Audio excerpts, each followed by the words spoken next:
honestly don't know what I'm about going to say today.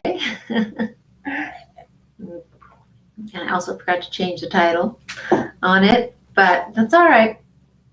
Part of this whole practice is showing up and just doing it, whether you're ready or not, whether you've done any preparation or not, whether I've done any preparation or not, and just being here, right? The consistency, the commitment, and the vulnerability to show up when you don't necessarily know what you're going to say or talk about.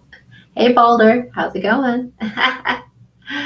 Anyway, um, what were we talking about yesterday? Oh, I'm the possibility of extraordinary outcomes. That's what we were talking about yesterday. But today we could talk a little bit more about what I had mentioned about tools for happiness or tools for resilience. There are things that I found in my life that are very useful little tweaks or tools. Um, if you think about like what these guys do, Tony Robbins uses neuro-linguistic conditioning, and Bob Proctor uses basically interspaced repetition. All different ways that people try to use to reprogram your brain, right? So Tony Robbins' version is um, uh, creating emotional triggers, right? Versus Bob's is basically memorizing something or repeating it over and over until it wears a groove in your mind. And but there's lots of other techniques that people use. And for me, I spent years studying these different techniques, trying to figure out how do we change, how do we shift, how do we, if we live in a certain type of way, how do we become something different, right? If our norm is a certain kind of norm, how do we shift that and become something different? Hey, Bruno. Now, why is that important? Because maybe our norm is not healthy. Maybe our norm is not good. There's a lot of people who have norms around money, for instance, that are really unhelpful for them. And, they come from a background, or maybe their parents lived at a certain level of poverty, or maybe they spent everything that they had. So you have a habit, a norm around money that can make it very hard to be successful. The same can be true about love and about relationships. We can have norms around what seems normal to us in a relationship. Especially if we grow up in a certain way. Like my father had a very bad temper, and he used to yell and lose his temper and, beat us, spank us. But, and so when you think about it, one of my, early kind of long-term relationships, the guy also had a bad temper. And like now, if someone was like that or yelling or treating me like that, boom, I'd be out the door in a second, right? But because that had been my norm growing up, I didn't recognize that as something that, just shouldn't be there, that we shouldn't put up with in a relationship, that's not something to stand for. And so that is how like norms can get us into situations where which are not helpful or healthy for us. So, or maybe we have a norm of dating a certain type of person, and that type of person we're attracted to because of things that had to do with our parents, usually, frankly, or maybe an early boyfriend, or our own self-esteem. So then we're in relationships that are not healthy, that are not happy, and where we're not being treated in the way that we should be treated.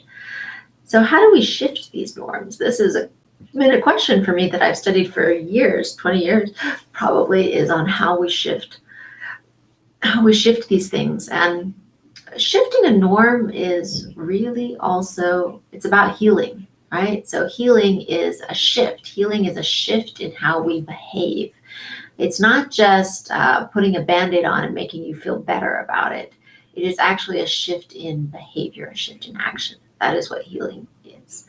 So recognizing that and then asking yourself, what are the techniques that we have to shift behavior to actually truly heal? And when you heal, then you don't go back. And the problem I found with a lot of these techniques that are out there, like, repetition or neurolinguistic conditioning or things like that, is that they work on a certain level. They work on one level and they can get you to shift your behavior or something. If they work, if you can get them to work, they can get you to shift your behavior, but not all the way, right? And there's a level that thing is, if that thing is still fundamentally under there, that core wound, then you can revert back to it. You'll revert back to that behavior. And so that's one of the issues that I've seen with a lot of these. That's one of the issues I've seen with a lot of these. Hey, Luxar, good to see you. And so it became part of my mission to figure out what creates real change, what creates real shifts in people in their lives. Good evening. Where they don't go back, where you don't go back, right? How do you truly create change in yourself, in who you are, and your levels of what's normal for you? And for some of us, we learn just through tough experience, right? We have some bad relationships and we're like, boy, I am never going there again. I am not putting up with that. That is done. I'm not doing that again. And that certainly is a way I've learned plenty of lessons, is through hard experiences, which made me just put my foot down and say, no more, I'm not doing that, right? But another way oftentimes we need to learn is through seeing something better. So we don't always know that there is something better that we could reach for. There is a more beautiful, healthy relationship that we could have. And that's what that framework is to show us. These are the principles of a healthy relationship.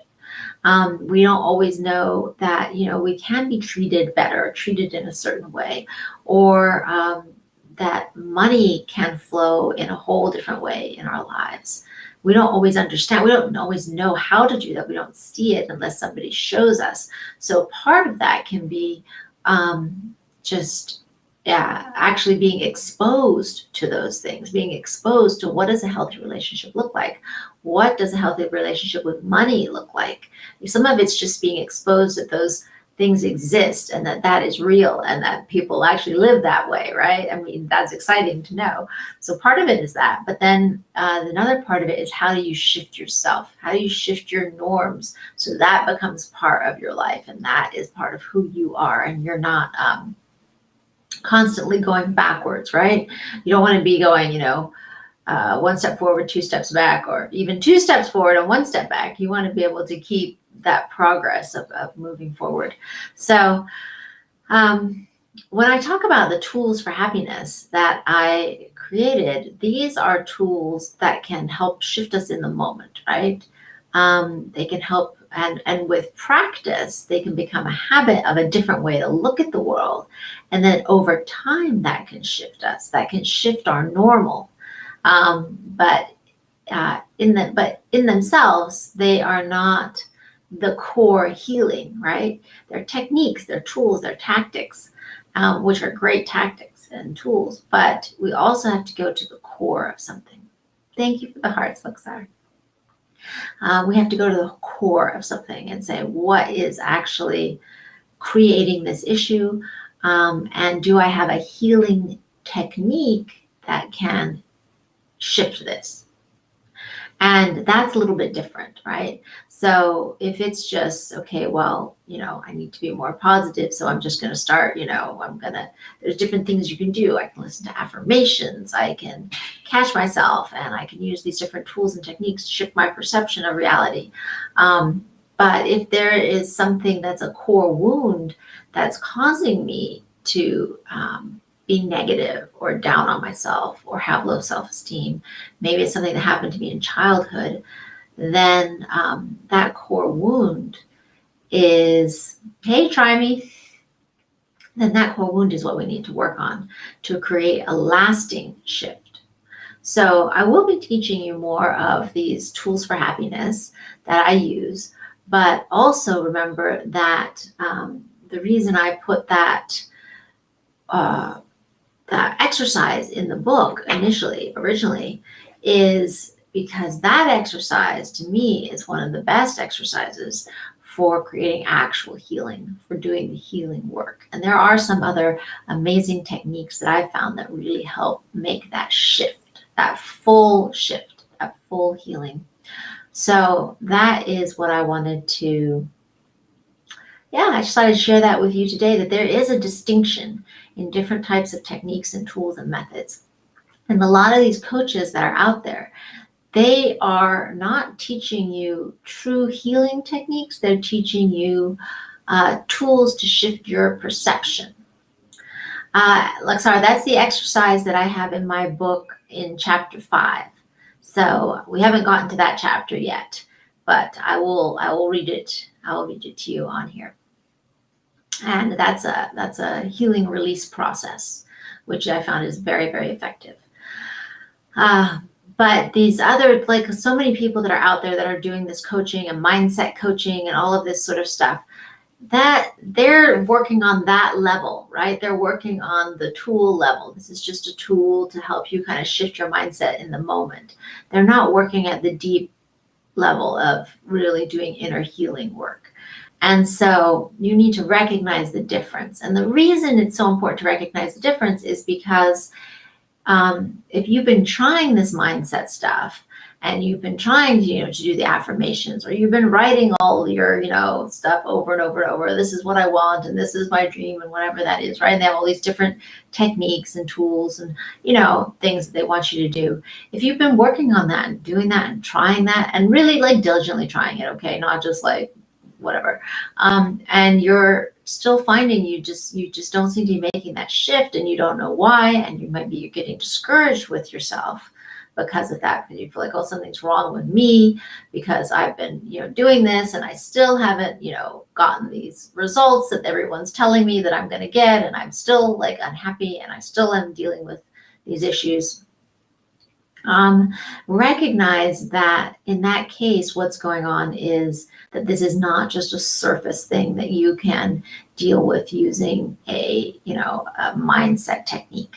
You'll need to go down and do a deeper look and do the healing work for whatever's underneath that's causing that, right? And that's the key. So I hope that makes you feel better. If that is something that you've experienced, if you've gone online and YouTube and you've read all these things and tried this stuff, and it's just hasn't really shifted things for you in a significant way. Now, for some people, that is sufficient to shift something. They just need a tool, they just need a technique, and it's great. And we should all try these tools and techniques out because they can give us that boom, help us shift something. But if it's not really shifting for you, then you probably need, and we all do. This is not something that some people need and other people don't. There's always some area of our lives that we need to do the deeper healing work. And even doing that deeper healing work doesn't take that long. It's not hard. It's not expensive. It doesn't take years and years of therapy. There are techniques and tools that can shift that quite quickly for you, even ones that you can do yourself or you can do with a therapist or a coach, but that can get you results quickly.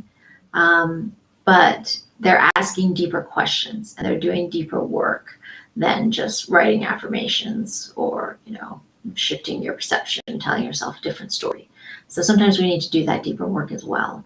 And the good news is that deeper work doesn't go on forever. It doesn't have to take a really long time. In fact, it can take a lot less time than writing out your affirmations 100 times for a month, a day. It actually takes way less time to do some of these exercises.